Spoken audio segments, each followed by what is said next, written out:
This is Pastor Tim coming to you from Alameda and Bend United Methodist Churches in Central Texas. We're going through the Sermon on the Mount as one of the foundational parts of the teachings of Jesus. It has so many parts and so many things that are challenging. Some things don't seem to apply to us, and other things are too applicable. And that's, I think, the part of today's message. It says, you have heard that it was said that you shall not commit adultery. But I say to you that everyone who looks at a woman with lust has already committed adultery, that with her in his heart. If your right eye causes you to sin, tear it out and throw it away. It is better for you to lose one of your members than for your whole body to be thrown into hell. And if your right hand causes you to sin, cut it off and throw it away. It is better for you to lose one of your members than your whole body go into hell. Now, obviously, they didn't take this quite literally because otherwise would have a lot of one-eyed and one-armed Christians in the world. They weren't in the first century, and they're not now. But I think that what he's saying is that the action, the actual getting to bed with somebody is the result of the thought and taking the opportunity that comes around.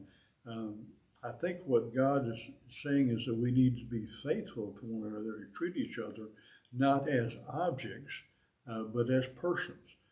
When you look at somebody and want their body, you're not caring about that person. Nobody looks at Playboy magazine or nude pictures and say, I wonder what her hopes and dreams are. I wonder what her parents wanted for her. We treated her as an object. We treat him as an object. We get them as objects of pleasure to give you something that you want. And it's not, there's no mutual love in that. When you give yourself to somebody like that, you're opening yourself to be for them to be part of you, and most people are not doing that. Sometimes outside of marriage, sometimes inside of marriage, they're using each other as objects. So I think Jesus is saying that take the higher standard, take the way of treating other people as human beings, with thoughts and feelings, with emotions, with intellect, that they are whole persons, and we ought to care about the whole person and not just use the parts that we can use. And then we went on to say that it is also said that whoever divorces his wife, let him give her a certificate of divorce. But I say to you that anyone who divorces his wife except on the grounds of unchastity causes her to commit adultery. And whoever marries a divorced woman commits adultery. I think what Jesus is saying here is keep your promises. When you make promises to one another, keep them. When you're in relationship with somebody, keep them. Don't discount them, don't throw them away. This was also a justice issue because men had owned the property and women had no right to the family property. So when they were divorced, they were out of money. They had no support whatsoever. Women did not work at that time for the most part, and so they had no means of support. So you were causing somebody to go into poverty by divorcing them. Notice it didn't say the women divorced the men because there was an inequity in that time when it was primarily the men who divorced the women. And cast them out and left them destitute. So that was part of the issue, but I think the biggest issue is keeping your promises. That's why we say in the wedding ceremony, for better or for worse. Sometimes it may turn out good, sometimes it may not. Now, I don't think that there ought to be abuse in the marriage. I don't think that there ought to be bitterness. And if sometimes the marriage cannot be solved, it can't be saved, and therefore the most loving thing you can do is to divorce. But that's God doesn't want that. People don't get married and say, I think we'll try this out for a while. They say it's forever.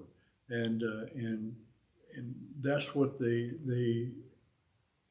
Jesus is saying, is that your promises are your promises, and that God is against division. God is against division of husbands and wives. God is against divisions of parents and children. God is against division between co-workers. God is against division between neighbors. God is against division between countries. God wants people to be together and to stay together. That's the goal. Sometimes it cannot be attained. Sometimes it becomes impossible. But there's a long way to go before you get to the impossible. So I think that the divorce rate, too many people quit early. Too many people get inconvenienced and decide they don't want to have that anymore. Uh, if you work through the hard parts, you might get to something better. And so I think that's what Jesus is saying. Jesus is saying that God wants people to keep their promises and to stay in relationship with one another. That's hard. Relationships are hard. People are hard. But that doesn't mean we don't try. That's the goal. That's the ultimate that Jesus sets up. So let's try that hard thing as much as possible. I know that's hard. It's a hard teaching, but we need to struggle with it and deal with it and find out what causes us to do the things that we do so that we can be better at it the next time. So I hope that's helpful. I'll see you next time.